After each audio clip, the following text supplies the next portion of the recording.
কক্সবাজার থেকে সরাসরি যুক্ত হচ্ছেন সহকর্মী সাইফুর রহিম শাহিন।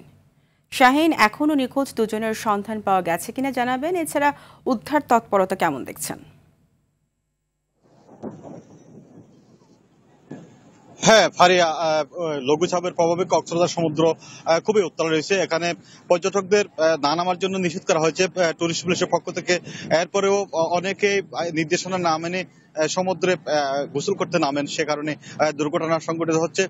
নিখোঁজ দুই ছাত্রের এখনো হদিশ মেলেনি, যেটা আমাকে নিশ্চিত করেছেন টুরিস্ট পুলিশ কক্সবাজার রিজিয়নের অতিরিক্ত ডিআইজি আপেল মাহমুদ। তিনি আমাকে জানিয়েছেন হিমচুরি পয়েন্টে যে শাবাব নামে যে ছাত্রের মরদেহ উদ্ধার করা হয়েছে, সে এই যে বাঁধের উপর বসছিল, এরপরে সমুদ্রে গোসল করতে নামার সাথে সাথে সে তলিয়ে যায় এবং অন্যান্য সহপাঠী যারা ছিল তারাও তলিয়ে যায়। এখনো পর্যন্ত দুইজন নিখোঁজ রয়েছে এবং দুজনকে জীবিত উদ্ধার করা হয়েছে টুরিস্ট পুলিশের পক্ষ থেকে, সেটা নিশ্চিত করা হয়েছে। এখানে বিচ কর্মী রয়েছে, লাইফ গার্ড কর্মীরা রয়েছেন, তাদেরকে উদ্ধার তৎপরতা চালিয়েছেন এবং এখানে যোগ দিয়েছেন ফায়ার সার্ভিস কর্মীরা। এখনো পর্যন্ত উদ্ধার তৎপরতা চলছে, কিন্তু দুইজন এখনো উদ্ধার হয়নি। বাকি দুইজনকে জীবিত অবস্থায় উদ্ধার করা হয়েছে। তো সাগর উত্তাল রয়েছে, এই জন্য পর্যটকদের এখানে নামতে নিষেধ করা হয়েছে। এখানে টুরিস্ট পুলিশ, বিচ কর্মী, লাইফ গার্ড কর্মীরা পর্যটকদের নিরাপত্তার দায়িত্বটি পালন করছেন। তো এখন পরবর্তীতে উদ্ধার হলে সেটা আমরা আপডেট জানাতে পারবো। ফারিয়া, এ হচ্ছে সর্বশেষ কক্সবাজার সমুদ্র সৈকত থেকে এই যে নিখোঁজ ছাত্রের উদ্ধার তৎপরতার তথ্য। শাহিন, আপনাকে ধন্যবাদ। খুলনা থেকে এস এ মনিরুজ্জামান ও বরগুনা পাথরঘাটা মৎস্য অবতরণ কেন্দ্র থেকে সরাসরি যুক্ত হচ্ছেন সহকর্মী তাওহিদুল ইসলাম শুভ।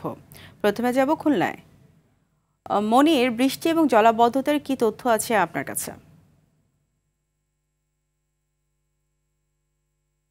যেমনটা বলছিলেন, একটু বৃষ্টি হলেই কিন্তু খুলনা তলিয়ে যায়, যার ফলে কিন্তু খুলনায় যে সিটি কর্পোরেশন এলাকা রয়েছে, বিশেষ করে নগরীর ময়লাপোতা, রয়্যাল মোড়, সাতরাস্তা মোড়, গল্লামারি এলাকা সহ বিভিন্ন এলাকায় কিন্তু একটু বৃষ্টিতেই তলিয়ে যায়। গত রাতে কিন্তু খুলনায় তো বৃষ্টি হয়েছে, আর বৃষ্টির ফলে কিন্তু খুলনা নগরীর যে সকল প্রাণকেন্দ্র রয়েছে, নিউ মার্কেট এলাকা সহ এ সকল এলাকায় জলাবদ্ধতা তৈরি হচ্ছে। আর এই জলাবদ্ধতার কারণ হচ্ছে খুলনায় যথাযোগ্য ড্রেনেজ ব্যবস্থা না থাকার কারণে কিন্তু একটু বৃষ্টি হলেই খুলনা নগরী পানির তলে তুলে যায়, যার ফলে কিন্তু বিপাকে পড়তে হয় সাধারণ মানুষ, বিশেষ করে স্কুল কলেজে পড়ুয়া শিক্ষার্থীরাও কিন্তু বাসা থেকে বের হয়ে যেতে পারছে না তাদের।